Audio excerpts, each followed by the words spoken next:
Good morning. Namaste, everyone. So good to be back here with you all. It's funny what kids remember. It's great to have my kids here with me today. And they said, well, Dad, where are you speaking today? And I said, at the big church, downtown.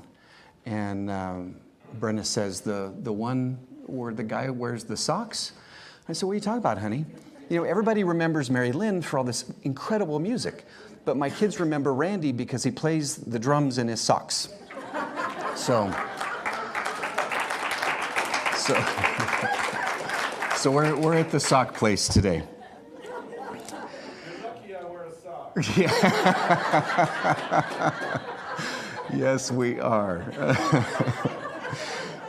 So as we enter the 4 weeks leading up to Christmas and the season of Advent, we think about hope and peace and joy and love and the holy days of the season. I don't think the reading today could have been any more perfect in talking about the light. I think about this time of year, and we're getting ready to come up to the winter solstice. The shortest day of the year, least amount of light. And when I focus on what I want to create in the year to come, and I write my things down. So, Barbara, thank you. That was perfect. It's on that darkest day of the year that we focus on the rebirth of the light within each one of us.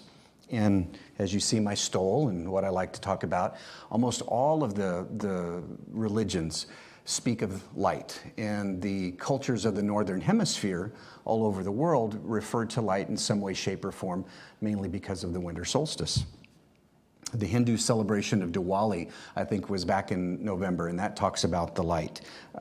We just celebrated Bodhi Day on Thursday, when the Buddha became enlightened back, 650 BC, something like that, sitting under the Bodhi tree, and that's all about light. Kwanzaa talks about light. There's 7 nights of lighting different candles and thinking about different things that you want to create. And then we all know about the menorah and the Jewish festival of lights. But when it comes to Christmas, we all know that Jesus was not born around this time of the year, but I think it was because of the pagan holidays and the winter solstice it celebrated. There was also a Roman big festival that was around that time of year, and that's why we celebrate Christmas at this time. And we think about the light of Jesus that he represented and that eternal spirit that we all inspire to become, that light within each one of us that you said. I think back to when I was a little kid, the song that we used to sing, Little Light of Mine, I got to let it shine. So I like stuff like that. So all of these traditions speak to us of this mysterious universal understanding of spiritual transformation. And it's a celebration, this birth of the Son, the Christ within each one of us that we celebrate at this time of year. And today my message is talking about the gift of peace. And one of the things that I really enjoy about going to a Catholic Mass is when the priest stands up in front of everyone and says, "Peace be with you," and the congregation responds, "Thank you, I will take that." The affirmation I have today is, as God works through us, we can channel peace and change in the world. And I like the way that's stated because it requires us to become peaceful before we can bring about the change. Reminds me of one of my favorite things, be still and know that I am. We must remember that peace is a choice. That's what I'm going to be talking about today. So let me give you, I've spoken about this a little bit in the past, but I want to give you some more details about some of the things that were going on in my life 3 years ago this fall. It's the fall of 2013. And as many of you know, my mom had been bitten by a mosquito in late August and came down with West Nile virus, viral meningitis, was in ICU for a month, flatlined twice, was in the hospital for 52 days. All kinds of fun stuff was going on. My dad left me to run the business so he and my sister could take care of my mom. All of that stuff is going on. Not a whole lot of fun, but I will tell you that the prayer of every Muslim, Jew, Christian, agnostic, all came to fruition because she's happy, she's healthy, and she's doing fantastically well and getting better every day. So even though it's no fun having your parent in the hospital and dealing with their mortality for the first time, it wasn't a week or so later that I've got Brenna in the hospital, twice in the ER. And she was having some digestive tract problems, and as it turns out, she was just full of poop, much like I'm often accused of being. So we got that all taken care of, and she's fine, and she hates when I tell that story, but she's happy and healthy now, and if you're embarrassed, sweetheart, just remember, take your medicine and drink lots of water. So we're dealing with that, all that stuff with my mom. I'd been in the hospital with Brenna, and then you all know my brother, Reverend RJ. He was living with us at the time, and I picked him up from the bus stop one night, and he said he wasn't feeling well. So we went home. Later that evening, I got a call, and he's sitting on the couch, and I'm back in my bedroom, and I came running up, and what's wrong? And he was cold and clammy. His heart was racing. I got him to the ER, and I was on a first-name basis with everybody in the ER by this point from being there with Brenda the week before. And they said, what are you doing here? And I said, well, I'm here with my brother, and I don't understand why they couldn't see the family resemblance, but he's not feeling well. And I knew we were in trouble within about 2 minutes. There were 8 people in the room, and his heart rate was over 200 beats a minute, and they couldn't figure out why he was still conscious. So it took most of the night, but he was in the ICU. I spent the night with him that night to make sure he was okay. And the next morning, the cardiologist performed an angiogram and informed us that in all 3 arteries, they were 80 to 100% blocked. And I was not expecting that because he always ate so healthy around me. I don't know what he did the other 50 plus years of his life, but I couldn't believe that news that we were getting. So it's Friday morning now, and the surgeon is making his rounds.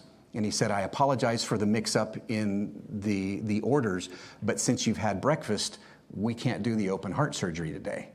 And I'm thinking, are you kidding me? It really upset me. And so we had to wait the entire weekend. I was very upset. On Monday, the surgeon comes back around. I want to order some more tests. And the tests were inconclusive. And I'm thinking, man, oh man, this is not fun. I mean, I love him. I care about him. We went in on Thursday night. It's Monday, and there's still nothing happening. And then he said, you know what? I want to run one more test. And they ran a test on his carotid arteries. They did some things. They finally able to do the surgery on Wednesday, and he came out with flying colors. Everything was great. So last week, Reverend Bonnie mentioned this parable, and it's the story we've all heard before, and it kind of goes along the lines of the man that has so much land that he can't farm it all. And the villagers come up and say, oh, it's horrible that you have so much land that you can't farm it all. And he says, well, maybe yes, maybe no, such is life. And then a little while later, his son finds this fantastic steed, and he was able to capture the horse. And all the villagers said, oh, how lucky you are that you captured this horse now to plow your fields. And the man said, maybe yes, maybe no, such is life. A little while later, his son gets bucked off the horse, breaks his leg. All the villagers come again, and we all have these villagers in our lives, and you know who they are. Oh, that's just horrible. Can't believe that. The man says, well, maybe yes, maybe no, such is life. Soon after, all the king's men come into the village, and they're gathering every able-bodied male that they can find to go off and fight in a war. But they can't take the man's son because he has a broken leg. And they said, how lucky you are that he can't go. He said, maybe yes, maybe no, such is life. So please allow me to give you just a little bit more backstory prior to Reverend RJ's issues in the hospital. His old Betsy, his Ford Explorer, had broken down, and he's still working in Las Cruces, and he's driving back and forth every day, and he can't drive his truck anymore, and he's pretty upset about it. He's, in fact, even said it kind of a pain in the keister. Maybe yes, maybe no. Such is life. When he ate breakfast in the hospital that morning, preventing him from being able to have the surgery, I thought, I can't believe this is happening. This is horrible. Maybe yes, maybe no. When they performed the additional test and they were inconclusive, I thought, man, how unlucky can one guy be? Maybe yes, maybe no. Then the doctor said, I want to go this way instead of looking this way. And thank God he did, because of his 2 carotid arteries, one of them was completely blocked. I thought, man, this is really unlucky. Maybe yes, maybe no. The surgeon performed the procedure on RJ's neck first.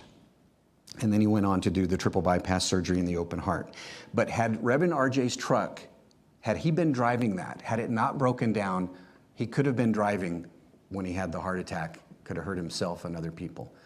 Had he not had breakfast and they'd been able to do the surgery, had they not ordered all the extra tests that I thought were so horrible that we had to go through, the surgeon told me quite possibly and literally he would have stroked out on the table and passed away had they not done all these other things first. So everything happened for a reason. Everything happened in perfect and divine order. And RJ explained to me years later, he said, the moral of the story is that we look at things in the short term, whereas Spirit looks at things in the long view, in the long term. We often seemingly see tragic or inconvenient temporary events as permanent, but God sees them as a course correction and nothing more. My judgment of the situation, which is always out here, versus the true peace that's always present to us. You know, they say that it's 10% of what happens to us and 90% how we respond to it. And I believe that. Remember that peace is a choice. And Reverend Bonnie said that the maybe yes, the maybe no story is about viewing a situation as positive or negative. You can look at it any way you want, but I think it's how we choose to respond, how we feed our mind that's what's important.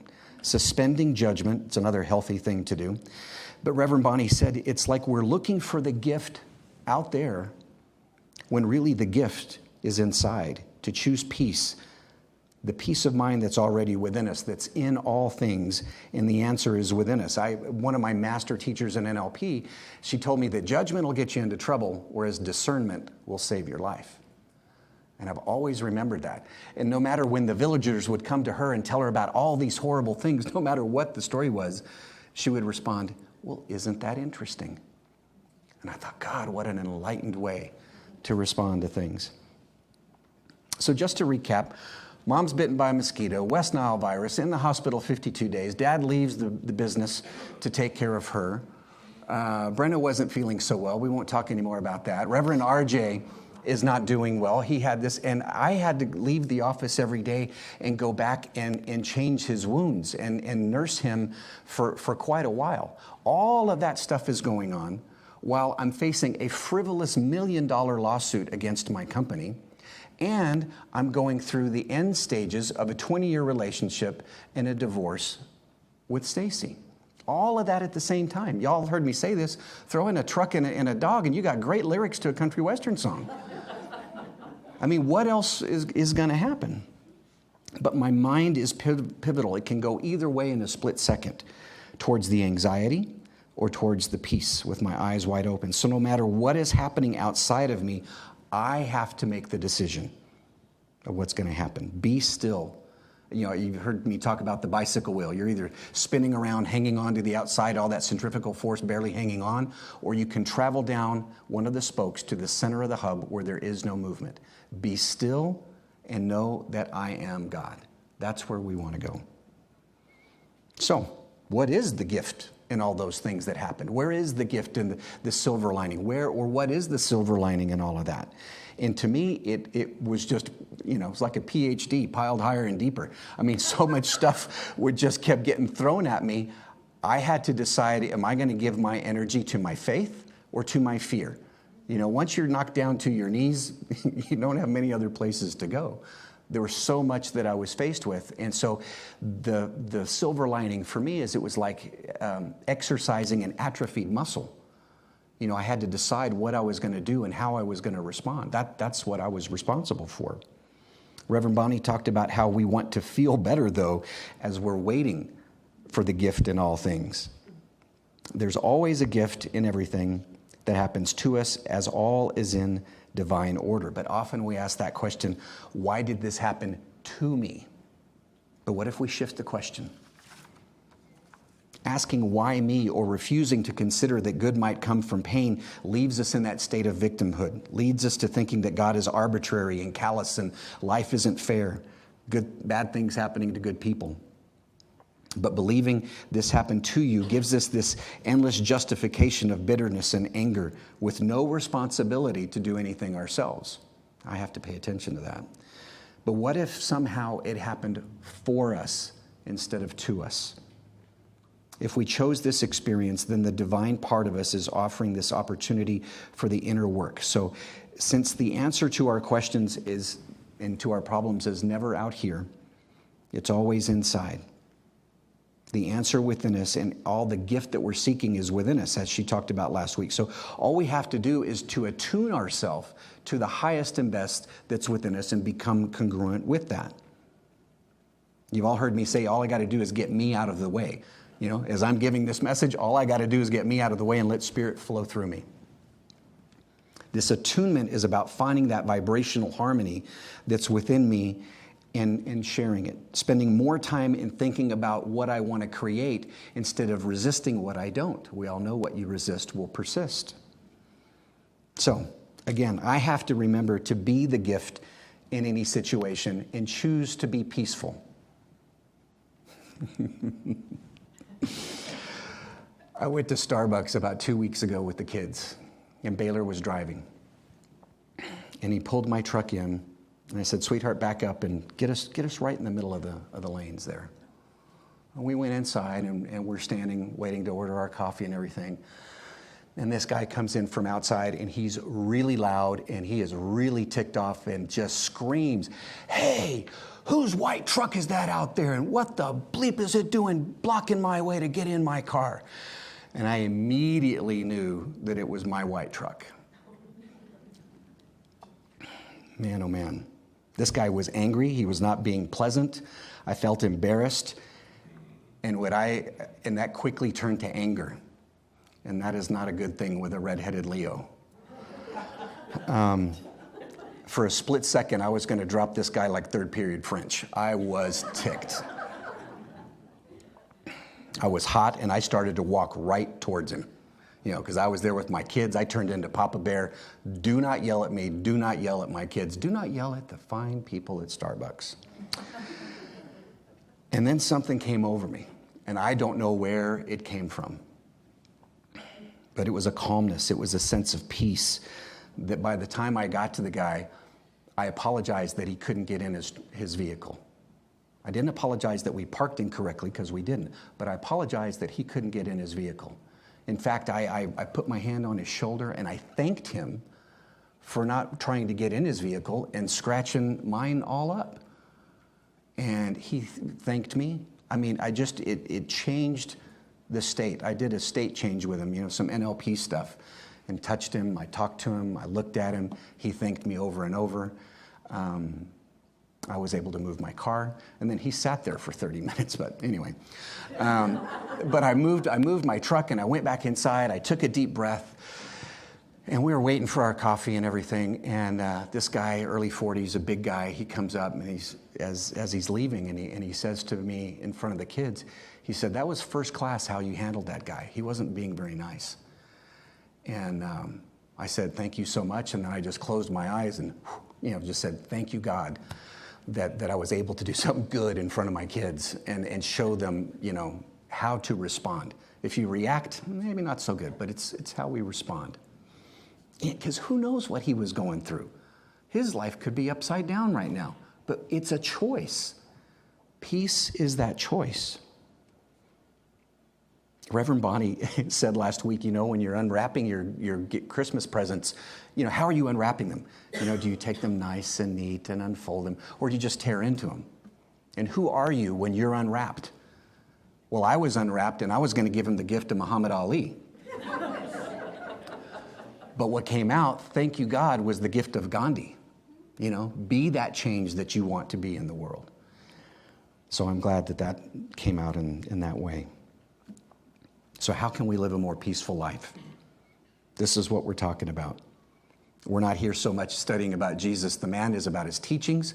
Most people I know think that Christ is Jesus' last name. That's not the case. He became the Christ through his thoughts, through his words, through his actions. Ernest Holmes said, "To think of Jesus as being different from other individuals is to misunderstand his mission and purpose in life." He was a way-shower and proved his way to be a correct one. His method was direct, dynamic, and powerful, yet extremely easy and simple to comprehend. He believed in God in himself as power and reality. Believing that God within, he was compelled to believe in himself. And our master teacher said that, "I have said this to you so that in me you may have peace." You've heard me say, what does that mean, in me? in his thought process, in his vibration, in his way of doing things. He said we could do all the things he did and even greater things. But we have to look for that peace that passes understanding. The message at Christmas time, this message of the Prince of Peace is this, that only you are the key to your peace. We're the ones. We have to make that decision. We can't lose our peace through what others are doing. We lose our peace because of what we're failing to do. And thank you, God, something came over me and I made a better decision. Where are we going to put our focus? On what we desire or what we're afraid of? What are we going to give our energy to?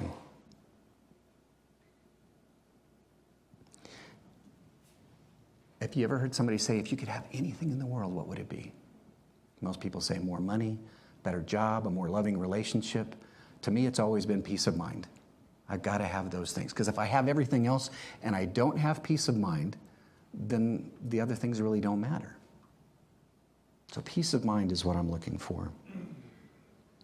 Christmas is not with material presence, but with the spiritual presence of God in our lives.